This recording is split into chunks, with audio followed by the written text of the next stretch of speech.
Hello, everybody. I just got off the line with Canadian country singer-songwriter Genevieve Fisher. We talked about hometown of London, Ontario, motherhood, chasing new goals, overcoming the obstacles, fascination with Patsy Cline, Shania Twain, You Are My Sunshine performance at the Ilderton Fair, importance behind her indigenous heritage, first hit song July, playing the Boots and Hearts Festival, the first concert she ever attended, seeing Old Dominion live, newest single Thank You Music, and more. So without further ado, here's my conversation with Genevieve. Genevieve, hello. Hello. Thank you so much for chatting with me. Oh, thank you so much for allowing me to come on your show and your podcast. No worries, no worries. And I have to talk about first and foremost, obviously you are in the process of building a new home. Tell the listeners about that process. Oh, it's been amazing. I'm huge into like home design and interior design. So it's been a very busy time for us, but it's been a really cool process, but a lot of work, but it's been really great. Yeah, absolutely.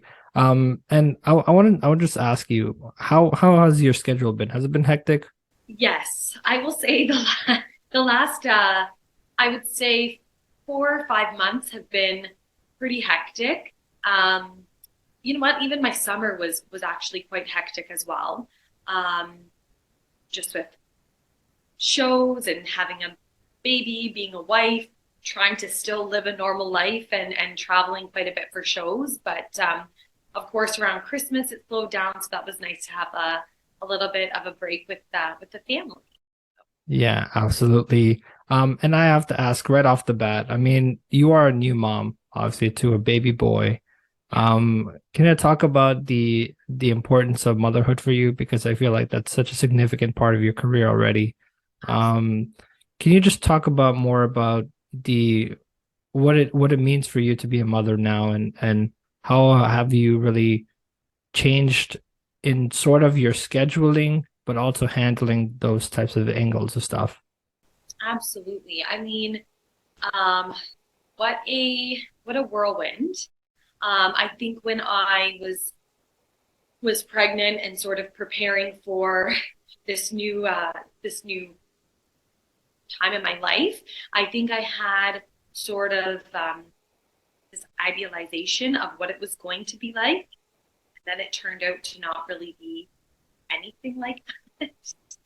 Um, and it's challenged me in a lot of ways. I think going into motherhood, I thought that I was going to know it all and have everything together and be able to juggle, motherhood and being a wife and having my career and still just taking on life. And it was extremely challenging at times. I definitely love talking openly about being a mother, but I definitely struggled for a little while. Um, just essentially trying to divide my time between music and motherhood, because another thing that I never want to happen is to look back and regret not being more present as a mom, because this is a time in my life that I will never get back. So as much as, my career is still very important, being mom is number one for Yeah, absolutely. And do you feel like now with you being a mom, has that really sort of challenged you to chase new territories in terms of your career and chase new obstacles that you've never really been through before?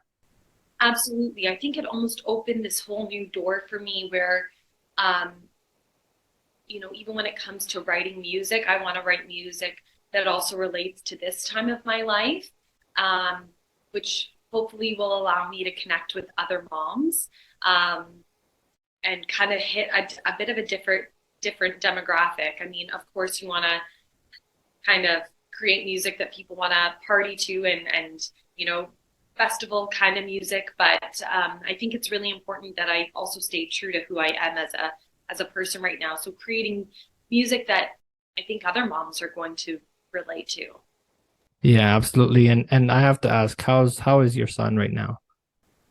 He's so good. He'll be 2 next month on February 12th. So we're looking forward to celebrating with him, and it's just been incredible to see him grow. He's so much fun right now. He's a very busy boy. Yeah, absolutely. Absolutely. And funny thing is because it's so funny that we're talking about this because I was actually I think it was not long too long ago. It was I was talking to somebody about man how fast people grow. And I was also mentioning how because I have this cousin who's like what 7 years old. Okay. And I was in my head, I was thinking, we go on vacation to like Niagara Falls and those things, and we go to like arcades and stuff.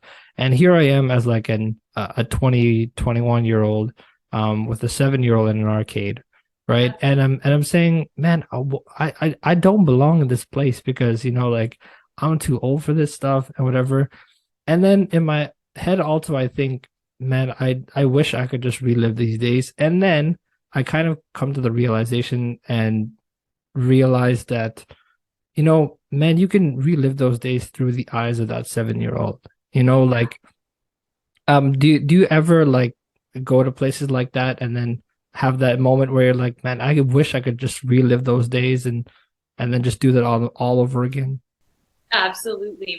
My husband and I actually were laughing the one day we took my little guy to sort of like one of those indoor play places where they have slides and obstacle courses and whatnot. So of course we have to go in with him. He's not even 2 years old. So there we are climbing through this stuff, going down slides. I'm like, this is so fun. We got to do this more often. So we're living vicariously through my son.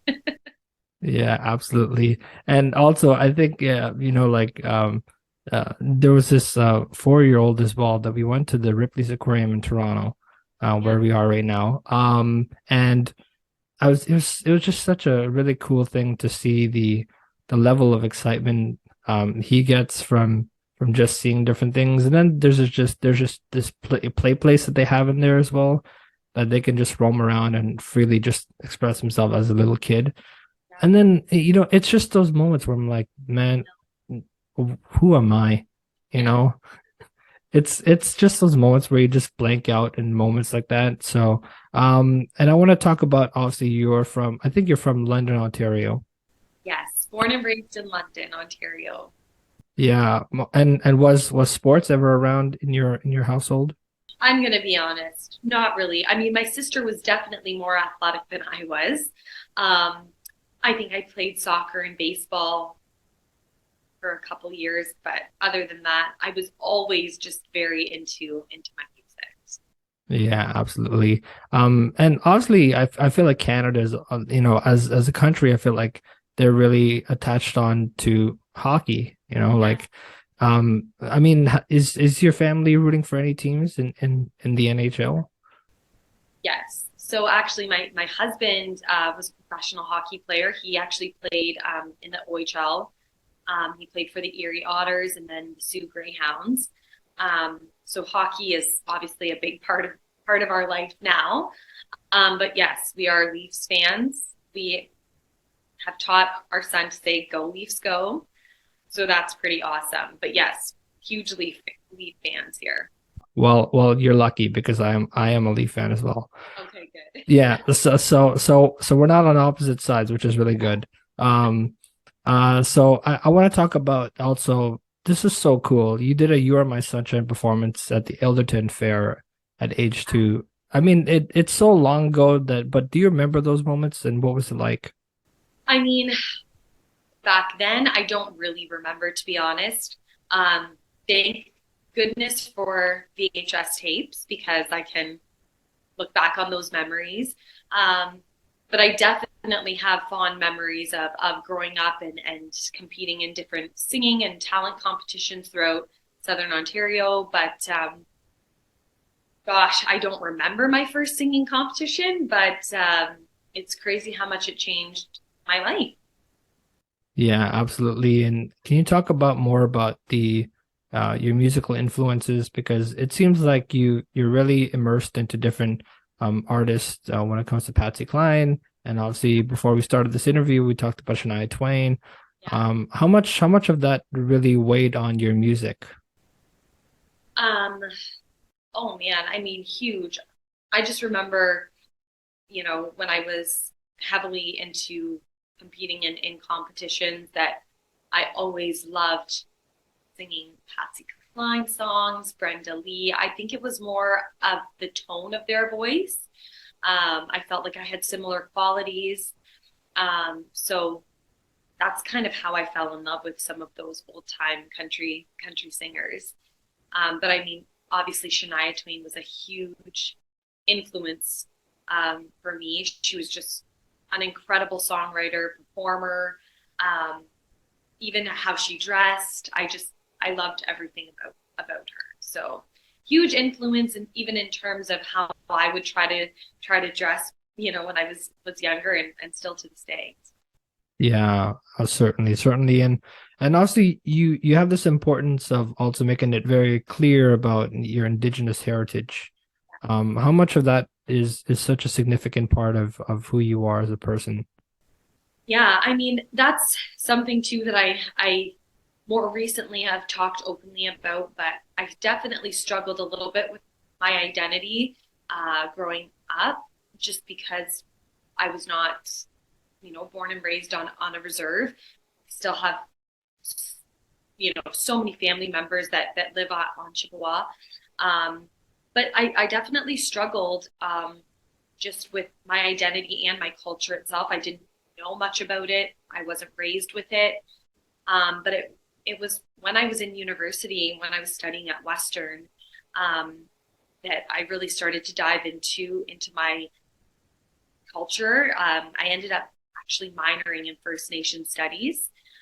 So I got to learn a ton. I got connected with other Indigenous students, and it was a really incredible time for me. And I feel like I finally felt as though I belonged to the Indigenous community. So that was a huge moment for me, and I'm just very grateful for kind of my close-knit family at Western for helping me kind of get more connected with my culture. Right, and also this is not anything. I don't want people to think this is a political related thing, but Yeah. but this question I is such it weighed heavy on my mind because I thought it was such an interesting thing that when I was doing some research on you and knowing that you have an indigenous heritage, there's a lot of talk now about reconciliation and those parts of those natures and stuff.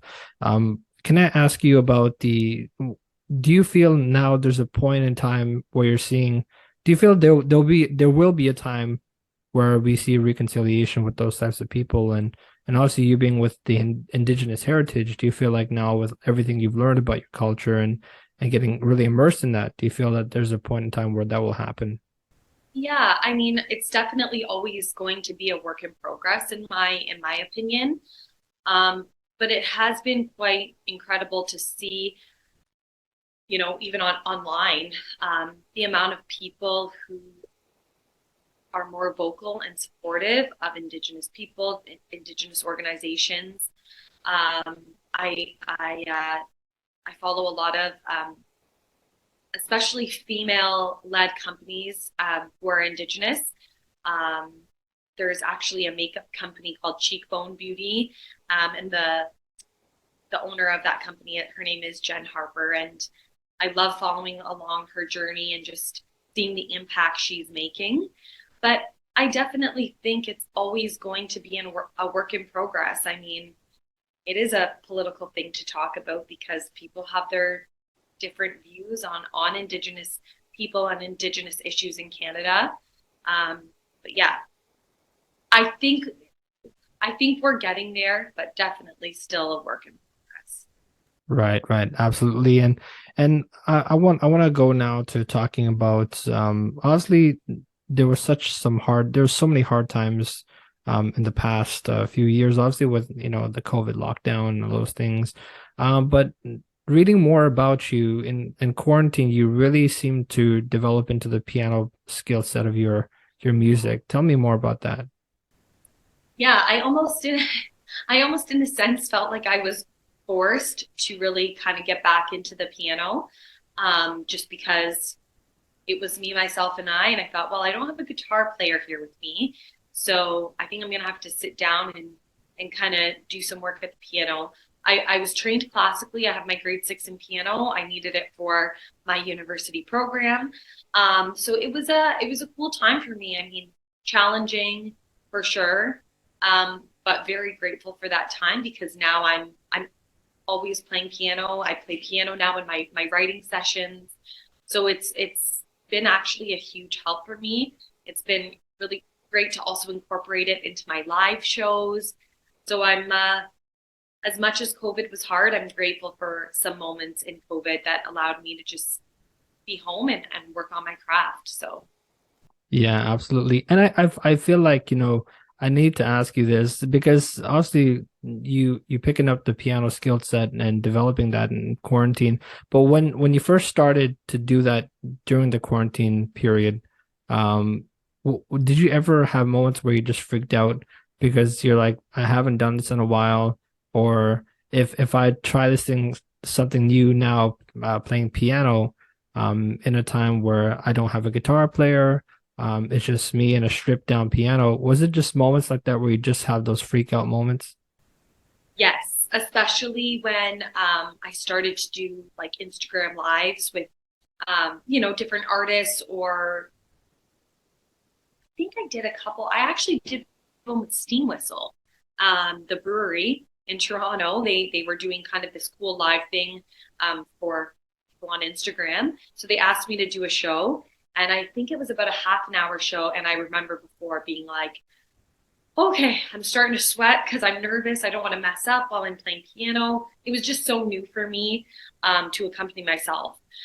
So yes, I did have many, freak out moments of hopefully I don't mess up because this is live and people are watching. So, yeah, but it did give me a kind of this boost of confidence, like, okay, I can do this. Um, yeah, just a good boost of confidence for sure. Yeah, absolutely. And with your song July, that was I think your first hit Yeah. in 2020. Tell me more about the creation behind that song. So actually, July was released. Oh my gosh, hang on. July was released in 2011 or 2012. That was like my first kind of huge song at radio. Um, but that was a cool moment for me. I was 19, I think, and new on the country music scene. I had released, I think, one or two songs before then, but this was sort of a moment for me where I felt super strong about the song, and it went over really well. It hit 41 on the charts in Canada, so it kind of put me on the map. And after that song was released, I actually got asked to perform at the CCMA New Artist Showcase in Saskatchewan. So that was a really cool moment for me, and what an incredible song to look back on and think like this is kind of what started it all. Yeah, certainly, certainly. And how old are you right now? I am 30. Okay, so the question now I want to ask you is, when you first released that song July, and you said it was around 19, what would you tell that 19-year-old self now, about how far you've come in your career today? And I think just to like, I don't know. I mean, I've gone through so many ups and downs with my career.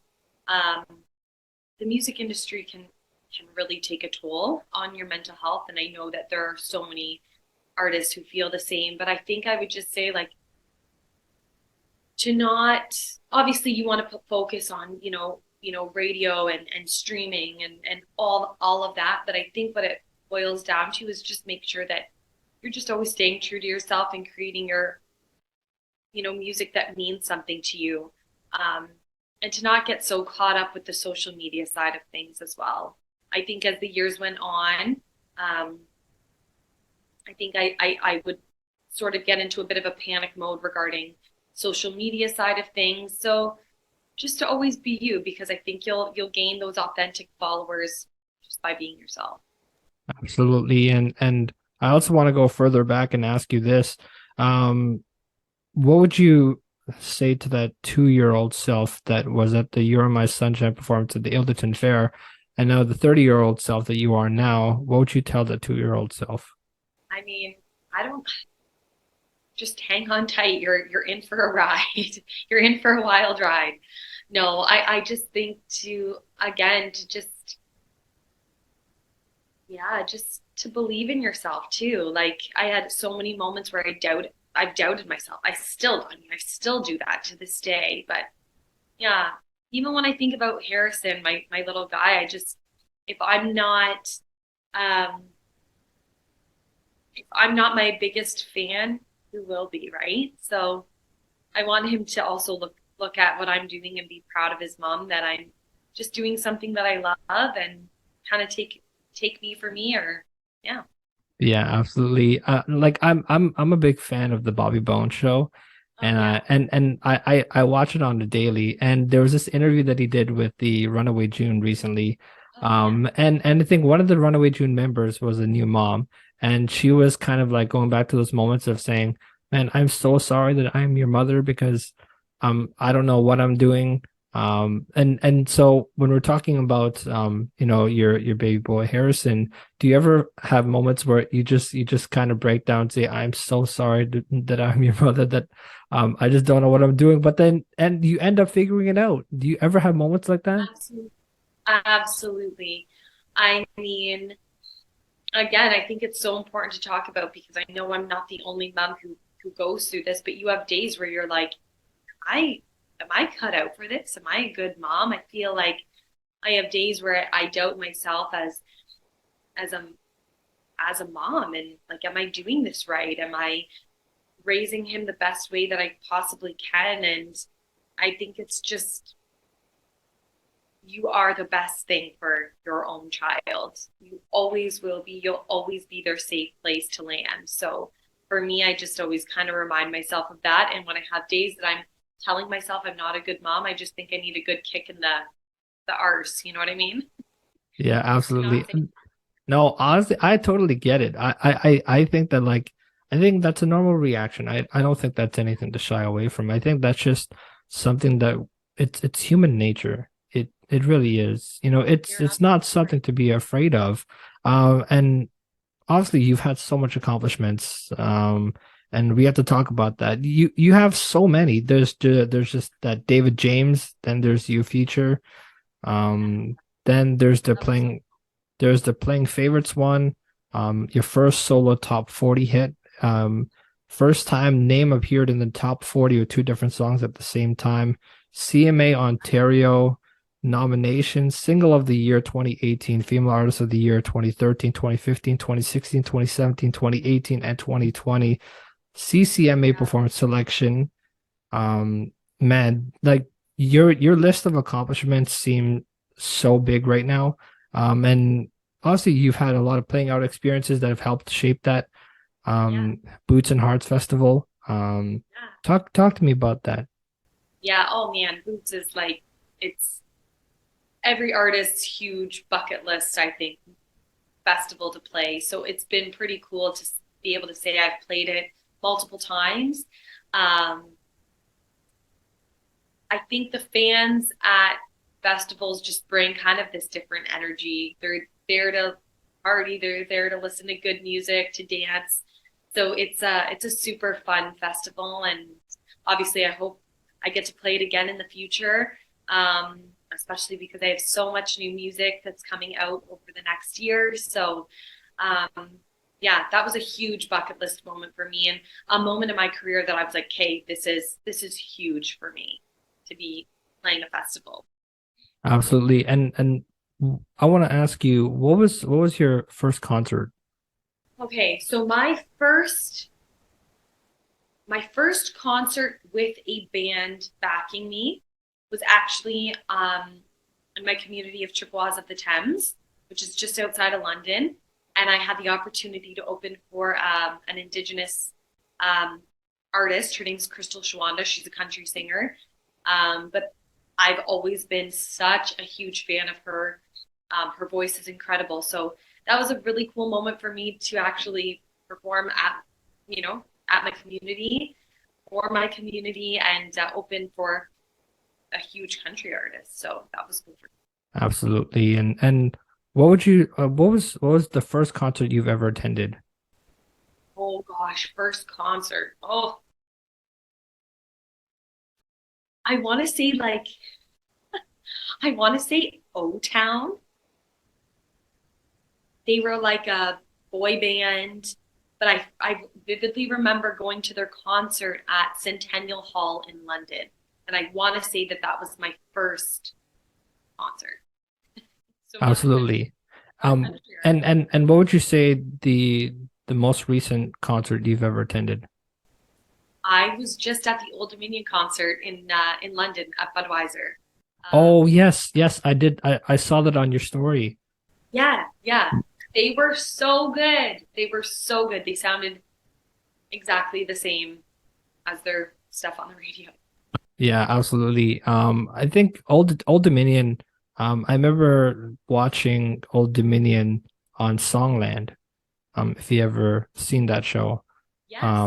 And they were pitched several songs, and Caitlin Tarver, who was I think Joe on Big Time Rush, Okay. um, and she had a song called Young that she pitched to Old Dominion. Okay. And then it got selected into the writers round. Um, and then Shane McAnally, I think, was the person who helped produce and rewrite that song.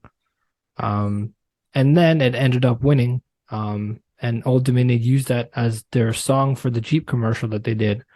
And it's called Young. Um, and then they performed it in a concert for the first time. And I think like that was the first time I've ever came across Old Dominion. Okay. And then I think one of my favorite songs from Old Dominion would be Hotel Key. Um, Oh, so good. yeah, it's a really good one. And okay, hear me out. I think a lot of people will criticize me for this, but I have to say that I've never been to a concert in my life. What?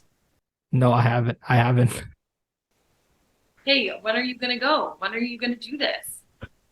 Listen, I think like my plan right now is like I'm gauging everything out. I'm seeing like I really wanted to see Celine Dion Okay, as yes. my first concert.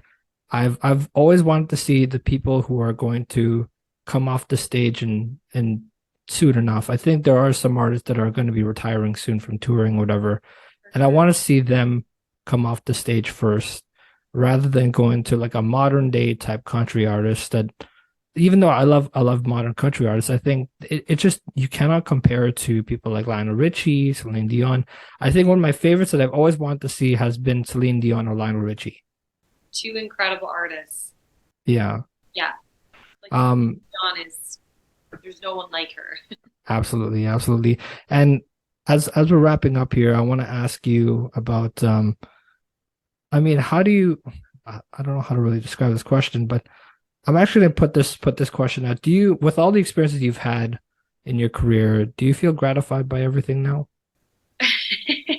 Yes, it's. I love this question. My manager and I often talk about success is how you measure it. Um, Same with fame. I think that it's all how you yourself interpret it.